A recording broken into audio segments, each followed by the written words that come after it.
இப்போ வள்ளல் பெருமான வருவற்ற நாள் தான் நமக்கு தீபாவளி. தீபாவளி கிடையாது. இப்போ தீபாவளின்னு சொல்லி இந்த உலக மக்கள் எல்லாம் எத்தனை உயிர்களை அடிச்சு கொன்று நாசம் பண்ணி அது விழாவா? கொலை விழாவா இல்லை தீபாவளி விழாவா? அது கடவுளே கையேந்திராருன்னா பாருங்க, வேற எதுக்கும் கையேந்திர. அம்மா பிச்சாந்தேகி கொஞ்சம் பசி இருக்கிற மாதிரி இருக்கு, அதனால அவர்களுக்கு நீங்க ஏதாச்சும் பசிக்கு நீங்க உணவளிக்குமாறு கேட்டுக்கிறேன்னு சொல்லி தயவா நிற்கிறார் சுவாமியை சடமுடியோடு.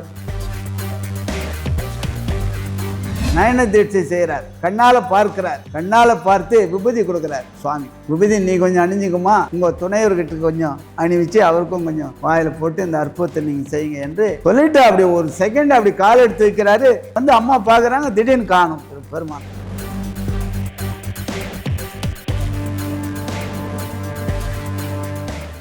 பெருமான் வரிவுக்கு உற்ற நாள் பற்றி, ஏன்னா இப்போ அக்டோபர் 5 பெருமான் வரிவுக்கு உற்ற நாள், வள்ளலடியாளர் வரிவுக்கு உற்ற நாள். அதை நம்ம சிறப்பாக தமிழகம் எங்கும் இல்லை உலகம் ஃபுல்லாக பண்ணுறோம். நம்மளும் இதை தீபம் அறக்கட்டளை மிக சிறப்பாக ஒவ்வொரு வருடமும் பண்ணிகிட்ருக்கோம். இந்த வரிவுக்கு உற்ற நாளை பற்றிங்க. வருவற்ற நாள், இப்போ வள்ளல் பெருமான வருவற்ற நாள் தான் நமக்கு தீபாவளி. தீபாவளி கிடையாது. வள்ளல் பெருமான் வருவற்ற தினம் தான் நமக்கு தீபாவளி கொண்டாடுமே, அதுதான் நமக்கு. தைப்பூச விழா பொங்கல் நமக்கு. பொங்கல் இல்லைங்க, தைப்பூச விழா தாங்க நம்ம பொங்கல் என்பது நம்ம நல்லா புரிஞ்சுக்கணும். இப்போ தீபாவளின்னு சொல்லி இந்த உலக மக்கள் எல்லாம் எத்தனை உயிர்களை அடிச்சு கொன்று நாசம் பண்ணி அது விழாவா? கொலை விழாவா இல்லை தீபாவளி விழாவா? அது அப்படி நடக்கிறாங்க இந்த உலகத்தில். ஆனால் நம்ம பெருமான் வருவற்ற விழா எப்பேருடைய சிறப்பு. 1823 அக்டோபர் 5 சுவாமி ஞாயிற்றுக்கிழமை மாலை ராகு காலத்தில் 5:45 மணிக்கு பிறக்கிறார் சுவாமி. சுவாமி கிடைச்சது பார்த்தீங்கன்னா ஆச்சரியப்படுவீங்க. அடியார் வேடத்தில் சொல்லி இந்த சின்னம்மை அம்மா கிட்ட அம்மா பிச்சாந்தேகின்னு நிற்கிறார். கடவுளே கையேந்திராருன்னா பாருங்க, வேற எதுக்கும் கையேந்திர.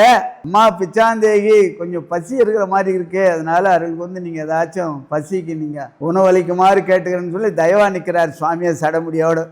அருட்பெருஞ்சோதி ஆண்டவரே மனித உரு கொண்டு அந்த அற்புதமான ஒரு நிலையை செய்கிறார். அம்மையார் ஐயா நான் எடுற மாதிரி இல்லை, நீங்கள் கைகால் அளவி நீங்கள் நிறைவாக நீங்கள் சாப்பிட்டுட்டு போங்க என்று உள்ளே அழைச்சி அந்த வரவேற்பு அறையில் உட்கார அமர்த்தி வாழையில போட்டு வயிறார பசி ஆற்றுவத்தல் செய்கிறார். பசி ஆறிய அந்த அருளாளர் அருட்பெருஞ்சோதி ஆண்டவர், அம்மையீர் என் பசியை போக்கினேன், இனி உலகத்தில் உள்ள எல்லா உயிரிகளின் பசியை போக்கக்கூடிய ஒரு அருள் ஞான குழந்தை உனக்கு பிறப்பான் என்று நயன தீட்சை செய்கிறார். கண்ணால பார்க்கிறார், கண்ணால பார்த்து விபூதி கொடுக்கிறார் சுவாமி. விபூதி நீ கொஞ்சம் அணிஞ்சுக்குமா, உங்க துணையவர்கிட்ட கொஞ்சம் அணிவிச்சு அவருக்கும் கொஞ்சம் வாயில போட்டு இந்த அற்புதத்தை நீங்க செய்யுங்க என்று சொல்லிட்டு அப்படி ஒரு செகண்ட் அப்படி கால் எடுத்து வைக்கிறாரு. அம்மா பாக்குறாங்க, திடீர்னு காணும் பெருமான். அவர் எல்லா அற்புதத்தையும் செய்வாரு. அருட்பெருஞ்சோதி ஆண்டவர் திடீர்னு மாயமா போறார். அவர் எல்லாம் செய்வார், எல்லா இடத்துலையும் இருப்பார், இல்லாமல் இருப்பார், இருக்கவும் செய்வார். அந்த மாதிரி ஆற்றல் உள்ளவர். அந்த மாதிரி ஒரு அற்புதத்தை நடந்தது. அந்த அன்னதானம் அன்னைக்கு ஜீவகாருண்யம் அந்த சின்னம்மை செய்யலைன்னா ராமலிங்க சுவாமி கிடைச்சிருப்பாரா? இப்படி எடுத்துக்குவோம்.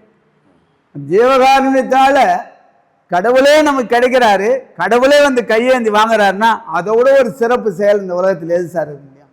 நினைச்சு பாருங்க ஐயா. தெய்வமே எவ்வளோ பெரிய சிறப்பு. சுவாமி சொல்றாங்க, அந்த எச்சகையால் கூட காக்கா ஓட்டாத அந்த மட்டிக்கு சொல்கிறார். அந்த அவ்வளோ கஞ்சனுக்காக சுவாமி சொல்கிறார், எப்பா சரிடா நீ ஜீவகாருண்யம் தீபம் அறக்கட்டளை போயில் தான் செய்யலை, ரைட்டு, உன் அக்கா தங்கச்சி மச்சானை கூப்பிட்டு ஒரு 4 பேருக்கு ஆகி போட்டுக்கிறியடான்னு கேட்குறாரு.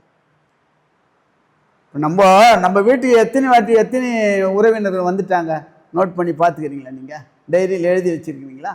யாராச்சும் சொல்லுங்க பார்க்கலாம்.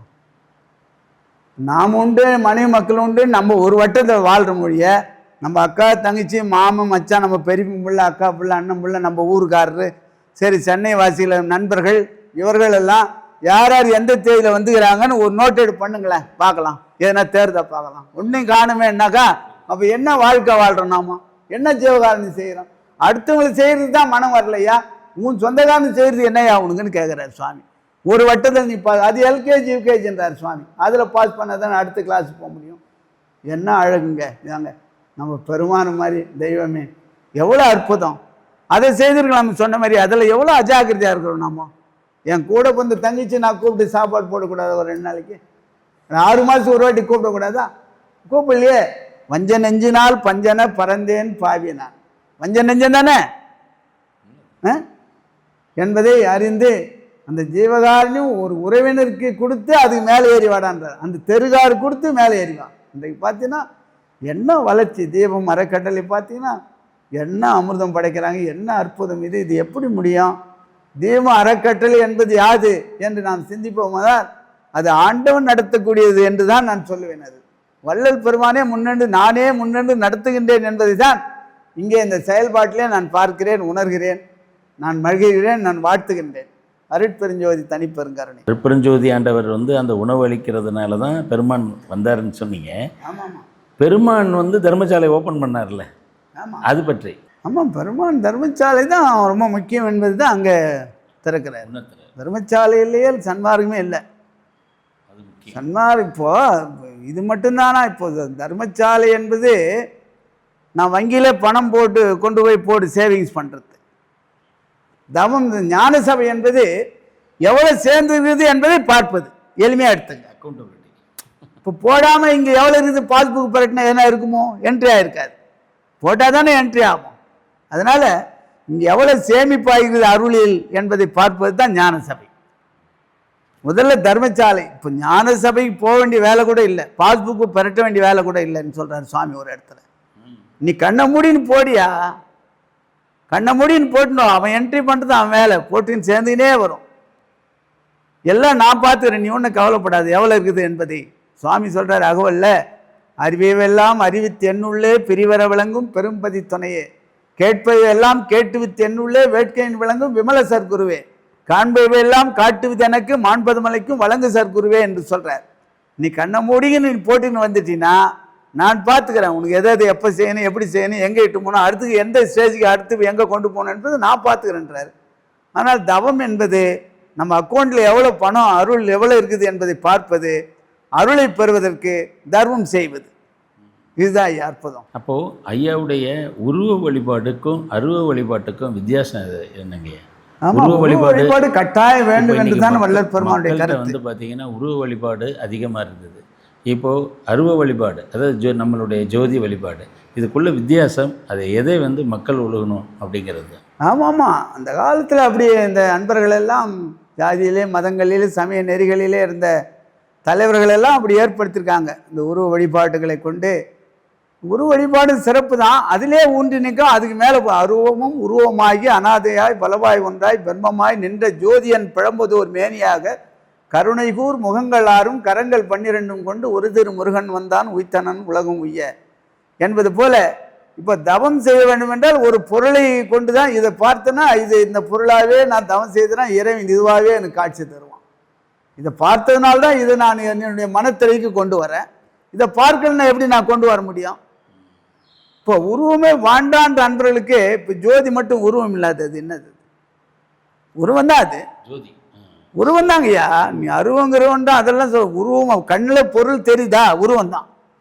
உருவம் இல்லாமல் அருவத்துக்கு போக முடியாது. அதனால் வள்ளல் பெருமானுக்கு கூட அந்த வழக்கு வருது. அன்பர்கள் ஐயா ஒரு உருவத்தை வச்சு வழிபடணும், உருவம் அல்லாத வழிபடணும்னா உருவத்தை வச்சு தான் வழிபட வேண்டும். அடுத்தது ஏறான நிலைமை ஏற்றி விடுவது பெருமான் அது பார்த்துக்குவார், கடவுள் அது பார்த்துக்குவார். அந்த வேலை உனக்கு வேணாம் ஐயா. நான் கலெக்டர் ஆன பிறகு நான் எங்கே வேலைக்கு சேர்த்து எங்கே போகிறது எங்கே வரத்துலாம் உனக்கு வேணாம். முதல்ல நீ கலெக்டர் ஆகு. கலெக்டர் ஆஃபீஸ்லேருந்து உனக்கு கடிதம் வரும், அழைப்பு வரும், என்ன வேலை என்ன செய்யணும், எந்த ஆஃபீஸ் போகணும், எங்கே உனக்கு என்னது எல்லாத்தையும் அவங்களே போட்டு தருவாங்க. அப்படி முதல்ல உருவத்தை தான் நம்ம வழிபட வேண்டும் என்பதை அருள் கூர்ந்து நாம் புரிந்து கொள்ள வேண்டும். ஜோதி வழிபாடு பற்றி. ஆமாம், ஜோதி வழிபாடு யார் சொன்னது? உபதேசம் பண்ணது வள்ளல் பெருமான் சொன்னார். சொன்னவர் பிடிக்காம அப்போ ஜோதி பிடிக்குதா உனக்கு? அப்புறம் சொன்னவர் பிடிக்கல, ஜோதி மட்டும் எப்படி பிடிக்கும் உனக்கு? அருட்பெருஞ்சோதி ஆண்டவரை சத்தியமாக நான் பார்க்கவே இல்லை. போய் பேசக்கூடாது யாரும். யாராச்சும் அருட்பெருஞ்சோதியை பார்த்துக்கிறோமா? ஜோதி பார்த்துக்கிறோம். அருட்பெருஞ்சோதி என்பது என் கண் முன்னாலும் இன்னும் வரல. வள்ளல் பெருமானை நான் பார்த்துக்கிறேன். பார்த்த பொருள் பிடிக்கல, பார்க்காத பொருள் மேலே அப்படி என்ன உனக்கு ஆசை வந்துடும், நாட்டம் வரும். எப்படி வரும்? என்ன அது ஒன்றும் புரியல எனக்கு. அதனால பெருமானே அருள் ஜோதி ஆனேன் என்று அரையப்பா முரசு, அருளாட்சி பெற்றேன் என்று அரையப்பா முரசு, மருள் சார்பு தீர்த்தேன் என்று அரையப்பா முரசு, மரணம் தவித்தேன் என்று அரையப்பா முரசு என்பதை மிக தெளிவாக சொல்ல மேலங்கிட்ட அடிடா ராஜான்றார். அப்போ அதுவாக மாறிய வள்ளற் பெருமானும் அருட்பெருஞ்சோதி ஆண்டவரும் ஒருவரே என்பதை மிக தெளிவாக நம்ம புரிஞ்சுக்கணும். ஒன்றுதான் அது. என் பிள்ளை தலைப்பிள்ளை கதிர்பிள்ளை ஞான பிள்ளை என் பிள்ளை ஆதலால் இப்பணி இட்டனன் வேறு என்ன இருக்க மகனே என்று சொல்றார் அருட்பெருஞ்சோதி ஆண்டவர். அப்போ என் வீட்டுக்கு என்னுடைய நிறுவனத்துக்கு என் மகன் முதலாளின்னு சொன்னா நான் முதலாளின்னு சொன்னேன்னா எல்லாம் ஒன்று தானே. அதனால உருவ வழிபாடு வேண்டும். எப்பொருள் மெய்ப்பொருள் என்பர்மை கண்டோர் அப்பொருளாகி அருட்பெருஞ்சோதி என்று அகவல் வருது. என்ன பொருள் இது? எப்பொருள் மெய்ப்பொருள். இந்த இப்போ பார்த்தீங்கன்னா சாணியை பிள்ளையாரா பிடிச்சி இங்கே வச்சிடறான். இது தெய்வமாக அவன் மெய்ப்பொருளாக நினைக்கிறான். அது தவறுன்னு சொல்லிட்டு அவன் மெய்யா நினைக்கிறான். நீ உனக்கு தப்பாக படலாம், அதனால நான் பொறுப்படைய. அவன் மெய்யா நினச்சி சாணியை பிடிச்சி அதில் அருகம்புல் வச்சு மஞ்சள் வச்சு குங்குமம் வச்சு வணங்குறான் தீபாரதனை பண்ணி. ஆனால் வணங்கியதனுடைய விளைவு பாருங்க, அந்த சாணியில் ஒரு வண்டோ ஒரு புழுவை வரலைங்க. புளியாரா பிடிச்சி வச்சுட்டுனா நீங்கள் பாருங்க, புளியாரா பிடிச்சி வணங்கிட்டீங்கன்னா அது காஞ்சி ட்ரை ஆகும் மொழி அதில் எந்த பூச்சி போட்டாலும் நம்மள கீழே கிடக்கிற சாணியில் மறுநாள் வண்டும் பூச்சியும் வருதுங்க. இந்த அற்புதம் இல்லையா? அது வந்துட்டு நீ மட்டுமா சொல்லிட முடியுமா? அதனால எது கெட்டியாக பிடிக்கிறார்களோ அதில் தான் இருக்குது. கெட்டியாக குரங்கு பிடியாக பிடிக்கிறதுல தான் இருக்குது விஷயம். அதனால் அருள் உருவம் வேண்டும், உருவமே அது அருவத்துக்கு கொண்டு போகும் நம்மளை என்பது அது மேல்நிலை. அவங்க பார்க்குற வேலை, அதுக்கு நம்ம சிந்தனைக்கே போகக்கூடாது. உருவத்தை வச்சு முதல்ல அதில் கரையேறீங்களா பாருங்கள் முதல்ல. அதனால் உருவ வழிபாடு வேண்டும். வள்ளற்பரமன்னு நாம் வணங்கும் தெய்வம் அருட்பாவே நமக்கு வேதம் என்பதில் மிக தெளிவாக நாம் நிற்க வேண்டும் பெரியவர்களே. அருட்பாவை நீங்கள் வாசிக்கலனா கூட அதை வழிபடும் தெய்வமாக வச்சு நீ வணங்கி பாருங்கள். அருட்பாவை 6ஆம் திருமுறை 5ஆம் திருமுறையை தீபாரதனை பண்ணி அதை வணங்கி பாருங்கள். படிக்கூடான்னு சொல்ல, கால உள்ளவங்க படிக்க தெரியாதுன்னு அது கடவுளாகவே நீங்கள் பாவித்து நீங்கள் தீபாரதனை பண்ணலாம் என்பதை புரிந்து கொள்ள வேண்டும் பெரியவர்களே. வள்ளல் பெருமான் பாடல்கள் மொத்தம் எவ்வளோ எழுதியிருக்காருங்க? மொத்தம் அவர் எழுதின பாடல்கள் 6000 இல்லை அதில் சில குறிப்பு எவ்வளவுன்னு ஏதாவது நம்பர்ஸ் இருக்கா நமக்கு? 1ஆம் திருமுறையிலேருந்து 6ஆம் திருமுறை வரைக்கும் மற்ற பாடல்கள்லாம் 5000 சில்லறை 6000 சில்லறை. சுவாமி எழுதிய பாடல்கள் 6000க்கு மேற்பட்டவை. 6000க்கு மேற்பட்டவை. ஆனால் கிடைக்காத எத்தனையோ பாடல்கள் கிடைக்கல இன்னும் நமக்கு. அதோடு மட்டும் இல்லாமல் அந்த உரைநடை நூல் அது தனி. அதில் ஒரு சின்ன ஒரு மனசில் எப்போதுமே இருக்குங்க. நான் இங்கே 3 வருஷம் ஆச்சு. இங்கே திருவாசகத்துக்கும் அகவல் பாராயணத்துக்கும் ஒரு சின்ன வித்தியாசம் சொல்லுங்க. அதை பற்றி விளக்கம். திருவாசக படிச்சுட்டு இருந்தேன்னா அப்படியே அகவல் பாராயணத்துக்கு வந்துட்டேன். அதில் என்ன இருக்கோ அதில் முழுமை அடையுது. ஆமாம்மா, சுவாமி சொல்கிறாங்க இந்த அருட்பாவில் உனக்கு விளக்கம் புரியலனா கூட நீங்கள் ஊன்றி திருவாசகத்தை படிக்கும்ன்ற உரைநடை பாருங்க. உரைநடையில் பேருபதேசத்தில் உரைநடை நூல் பேருபதேசம் உரைநடை ரெண்டும் ஒன்று தான். ஆமாம், மிக தெளிவாக சொல்கிறார் சுவாமி. அருட்பாவில் சில வரிகளுக்கு சில பாடல்களுக்கு நீங்கள் பொருள் தெரியலைன்னா திருவாசகத்தை ஊன்றி படிக்கவும். சத்தியம் இது, பெருமான் சொன்னது, இல்லைன்னு சொல்லணும். நீங்கள் பாருங்கள், நான் ஒன்று இன்னைக்கு இப்போ கூட காமிக்கிறேன். திருமந்திரத்தை ஊன்றி பார்க்கவும், திருவாசகத்தை ஊன்றி படிக்கவும், திருமந்திரத்தை பார்க்கவும் சொல்கிறார். ரெண்டுத்தையும் இணைக்கிறார் சுவாமி. ஆமாம், மிக தெளிவாக. அதனால் தன்னுடைய சுவாமி திருவாசகத்தை ஓலைச்சுவடியில் எழுதி தன்னுடைய சிரசு முடியில் கட்டின்னு வளம் வந்தவர் நம்ம பெருமான். சும்மா இல்லை, திருவாசகத்தான் மாணிக்க வாசகர் தான் சுவாமிக்கு வழிபடும் நூலே. திருவாசகம் தான் சுவாமிக்கு வழிபடும் குரு ஞான சம்பந்தர், வழிபடும் நூல் திருவாசகம். எப்படி போற்றினார் சுவாமி. அன்றைக்கி முதல் இரவுக்கு திருவாசக முற்றோதல் தான் நடத்தினார் சுவாமி. அருட்பா முற்றோதல் நடத்தலை, நல்லா புரிஞ்சுங்க. அருட்பா எழுதினார், ஆனால் திருவாசக முற்றோதல் நடத்தினார் முதல் இரவுக்கு தன்னுடைய மனைவிக்கு. இப்போ நிறைய பேர் தன்னுடைய மனைவி இந்த மாதிரி விட்டுட்டு அது உலகில் உள்ள அறியாமையினுடைய முட்டாள்தனமான பேச்சு அது. இப்போ அது ஒரு சிற்றின்பம். இப்போ கணவன் மனைவி சேர்வது ஒரு சிறிய இன்பம், அது ஒரு 2 நிமிடம் 3 நிமிடம் இன்பம். ஆனால் இன்பமே பேரின்பம் குற்றால அருவி போல் அந்த அம்மாவுக்கு கொட்டு தான். ஓ எப்பா, குற்றால அருவி போல் பெரிய குடோனில் பல டன் கணக்கில் மாணிக்கம் வைடூரும் கோமேதகத்தை திறந்து காமிச்சு இந்த ஒரே ஒரு முத்தை எடுத்து இது ஒரு மாணிக்கக்கல்ல அது மாணிக்க குடோனே திறந்து காமிக்கிறாங்க. எதை நீ என்ன எப்படி நினைப்ப? அப்படி அந்த முதல் இரவுக்கு வள்ளல் பெருமான் தன்னுடைய மனைவிக்கு குற்றாலரி போல் அந்த இன்பத்தை கொற்றாராம். அந்த திருவாசகத்தை தன்னுடைய மனைவி தலை மேலே தான் வைக்கிறார் சுவாமி. வரலாறு பார்த்தீங்களா?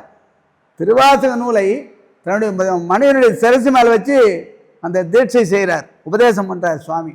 திருவாசக உபதேசம் அப்படியே இன்பம் ஊனு உடம்பு நர்மங்களெல்லாம் குற்றாலரி போல் கொட்டுது அம்மையாருக்கு. அப்படியே மயக்கடிச்சு கீழே வந்துட்டான். அப்புறம் சுவாமி எழுப்பி தர்றாங்க. பெருமானே, இவ்வளோ பெரிய அற்புத அருளாளர்கிட்ட போய் இந்த சிற்றின்பத்தை நாடுவாங்களே அந்த அம்மா. அப்புறம் அவங்க ஞானம் பெற்று ஏராளம் ஏற்றினார்கள். பெரிய வரலாறு அது. அப்படி அதனால் அது அடிபட்டு போச்சு. அதனால் திருவாசகத்தை எப்போவுமே சிரசு மேலே கட்டி மேலே வச்சிருக்கணுன்றார் பெருமான். நிறைய அன்பர்கள் அது மதங்கள் இது அதுன்னு சொல்லி ஏதோ நாசம் பண்ணிக்கிறாங்க. புரியாதனம். எதை நீ கரையேற்ற முதல்ல நீ. அதனால் திருவாசகம் நம்ம எல்லாம் வேண்டும் என்பதை தான் சுவாமி வலியுறுத்துகிறார்கள் என்பதை நம்ம புரிஞ்சுக்கணும் பெரியவர்களே.